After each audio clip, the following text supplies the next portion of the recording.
Hey everyone, today I'm going to show you how to change your OmeTV location on iPhone.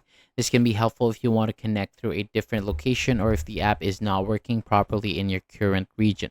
So to get started, open the OmeTV app on your iPhone, and if you only want to switch to a different country, tap the country option inside the app and select the country that you want to use. And if you need to change your location more completely, open the settings app on your iPhone and scroll down until you find OmeTV. So tap on it and turn off location access for the app. After that, go back to main settings page, tap general, then select transfer or reset iPhone. So tap reset and choose reset network settings. So this will refresh your network connection settings. Once that is done, return to settings and open VPN and device management.